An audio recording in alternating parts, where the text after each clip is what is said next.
Bonjour, bonsoir, chers frères et sœurs qui suivez mes vidéos sur cette chaîne Professeur Alou Kwame René. Aujourd'hui, je n'aborde pas un sujet d'histoire. Vous savez, comme fils de ce pays, la Côte d'Ivoire, je suis préoccupé par ces questions de développement. Et de temps en temps, j'en parle. Quand vous regardez mes vidéos, vous verrez que quelquefois, j'aborde des sujets qui ne sont pas toujours historiques. Ici, je voudrais aborder un sujet qui concerne la question des régions. C'est vrai, j'ai fait une vidéo sur la régionalisation.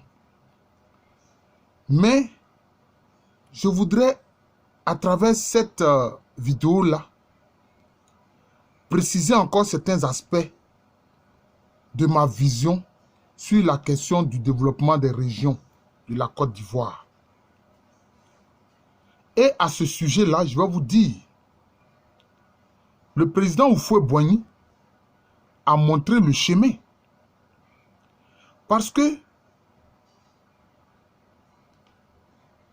on a eu à parler avec le régime précédent, celui du président Laurent Gbagbo, de conseils généraux. Aujourd'hui, avec le gouvernement actuel du président Alassane Ouattara, on parle de conseils régionaux. Mais je pense que même ces deux modes-là, il faut les revoir. C'est le président Félix Houphouët-Boigny qui a montré le chemin. Et je vais vous dire en quoi.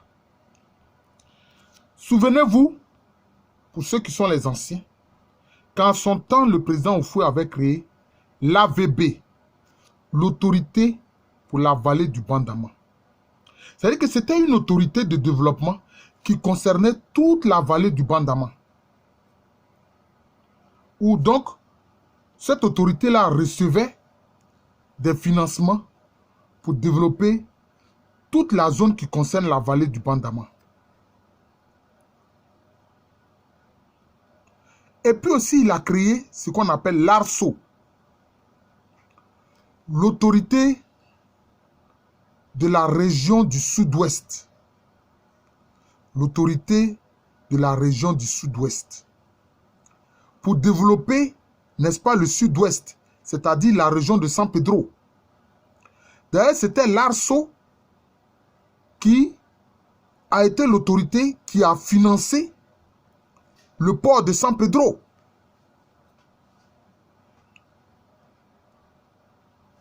À mon avis, il faut créer des autorités de développement. Je parle d'autorité en tant que structure, pas en tant que les hommes, mais en tant que structure. Mais ces autorités qui vont être créées doivent tenir compte aussi de la culture des populations.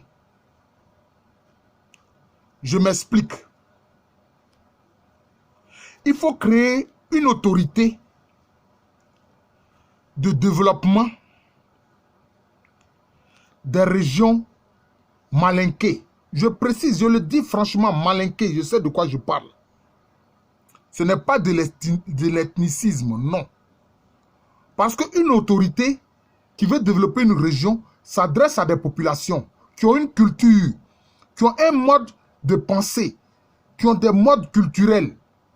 Il faut en tenir compte. Parce que quand on veut faire des projets et qu'on n'implique pas les populations et qu'on ne connaît pas leur mentalité, leur culture, cela échoue.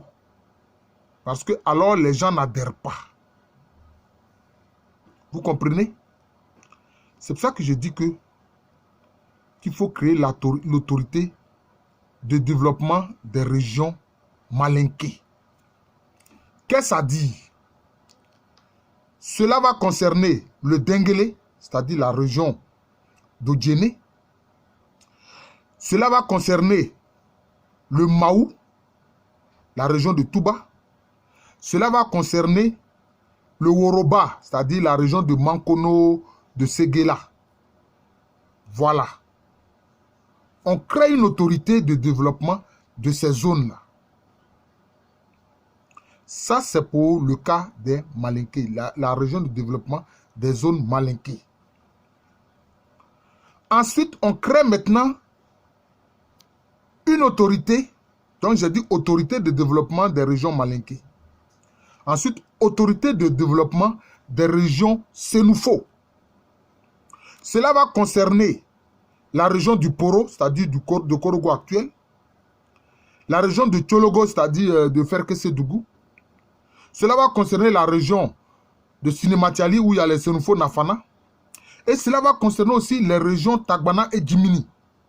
Toutes ces zones-là, il y aura une autorité de développement de ces régions Sénoufo-là. Parce que bon, les Tagbana, les Djimini, bon, ils ont la même culture que les Sénoufo, c'est les mêmes peuples. Voilà. Donc, on crée une autorité dans ce sens-là. Ensuite, on crée une autorité qui va concerner ce que j'appelle les régions de montagne, mais en fait, ça va concerner les peuples d'An et Oué. Voilà. L'autorité régionale de développement des régions d'An et Oué. C'est-à-dire, quand je dis les régions d'An, il faut comprendre la région de Biankouma qui comprend aussi bien les Toura, c'est-à-dire les Womembo et les Yakuba, et qui concerne aussi tous les Oué, Diokwe, tout le Pleu, etc. Tout le pays Oué. Voilà. Et tout le pays d'An et tout le pays Toura. Toutes ces zones-là, on crée une autorité de développement de ces régions-là. Dan, Oué, Toura. Voilà. On les met ensemble. Ensuite, on crée une autorité de développement des régions Agni. Cette autorité de développement des régions Agni concerne quelle zone? Ça concerne le pays Agni-Bini, notamment c'est de Kwasi Datekro, le pays Agni-Bona, ceux de Kounfao, le pays d'une dernière Douablin, c'est-à-dire région d'Agni-Blekro, région d'Abangourou, la région d'Aboasso. Toutes ces zones-là, ce sont des populations Agni et du Moronou. Et du Moronou.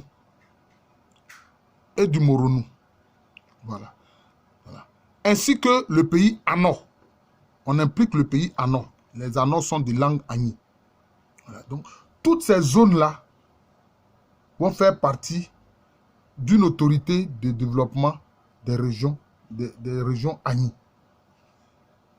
Comme ça, au sein de l'autorité discute avec ces populations qui ont la même culture, etc., qui, dans leur vision, dans leur culture, vont donner leur avis sur les projets de développement de leur région. Alors vous voyez que ce sera moins émietté. Ce sera moins émietté. Parce qu'il y a trop de conseils régionaux, tout comme il y avait trop de conseils généraux. Vous voyez. Ensuite, on va créer maintenant une autorité de développement des régions lagunaires. Des régions lagunaires. Qu'est-ce que j'entends par là? C'est-à-dire des peuples lagunaires. C'est-à-dire le pays Ébrié, c'est-à-dire la région d'Abidjan, le pays à Djoukrou, le pays à Ladjan, le pays à Vikam, le pays à Izi, etc. Toutes ces zones-là, y compris le pays à Bé, le pays à Tché, toutes ces zones-là, toutes ces populations qui ont aussi des cultures proches, avec notamment les questions de classe d'âge, de génération, etc. Il y aura une autorité de développement des régions, des populations lagunaires, qui sont souvent des Akans lagunaires. Voilà. Et puis, on va créer, comme le pays Baoulé est assez vaste, on va créer spécifiquement une autorité de développement des régions Baoulé. Bien sûr, on aurait pu associer les régions Agni et Baoulé parce que c'est la même culture à peu près.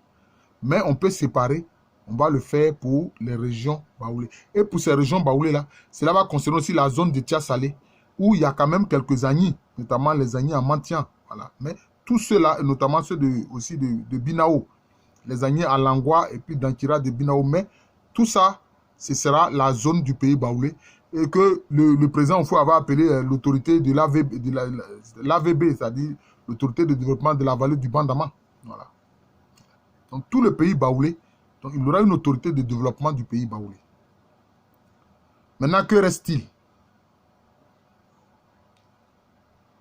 C'est la zone, notamment du centre-ouest, c'est-à-dire l'autorité de développement des régions Kourou. Mais nous avons décidé de mettre les Oué avec les Dents et les Touras. Bon, cela peut être modifié, ça dépend. Mais on crée alors une autorité de développement des régions Kourou, c'est-à-dire Bété, Dida, Gaudier, Neyo, Kouroumen, etc. Voilà. Toutes ces zones-là, on crée une autorité de développement des régions Kourou. Vous voyez, quand on compte, finalement, ça fait combien d'autorités régionales de développement? Bon, je n'ai même pas compté. Mais vous voyez que ça n'atteint même pas 10. Ça n'atteint même pas 10. Ça n'atteint même pas 10. Et on leur donne les moyens de travailler. Il faut leur donner les moyens de travailler. Voilà.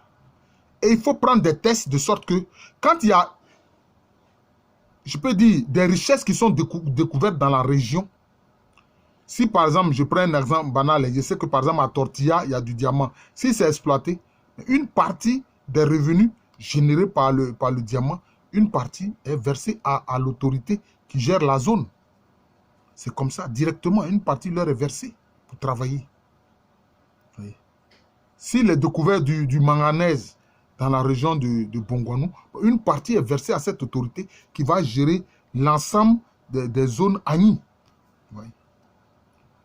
Ce n'est pas une vision ethniciste, c'est pour que, par la culture, les populations adhèrent à l'autorité de développement de leur zone et des projets que l'autorité va lancer. Voilà ce que je voudrais dire. Et comme vous l'avez vu, je n'invente rien, mais je m'appuie déjà sur un héritage de ce que le président Oufoué a fait. Vous voyez? L'ARSO, l'autorité régionale du sud-ouest, l'autorité de la région du sud-ouest, c'est ça qui a permis de lancer la vie économique dans la région de San Pedro. Et l'ARSO a reçu les moyens de créer un port. Aujourd'hui, vous voyez l'importance du port de San Pedro. Le port de San Pedro a pris beaucoup d'importance. Vous voyez? Donc, c'est ça. C'est ce que le président Oufoué a fait. C'est ça qui m'a inspiré cette idée-là. C'est ça qui m'a inspiré cette idée. Je ne suis qu'un universitaire. Certains disent, quand tu ne fais pas la politique te fait. Je préfère que la politique me fasse. Mais d'une certaine façon, j'agis en faisant des propositions aux politiciens. Ils sont libres d'en faire ce qu'ils veulent. Voilà, ils sont libres d'en faire ce qu'ils veulent. Mais au moins, j'aurais parlé. Je vous remercie. Je suis le professeur Alou Kwame René. Je suis historien, professeur titulaire d'histoire à l'université Félix Houphouët-Boigny. J'enseigne au département d'histoire de cette université qui est à Abidjan. C'est en Côte d'Ivoire, un pays situé en Afrique de l'Ouest. Je vous dis à très bientôt.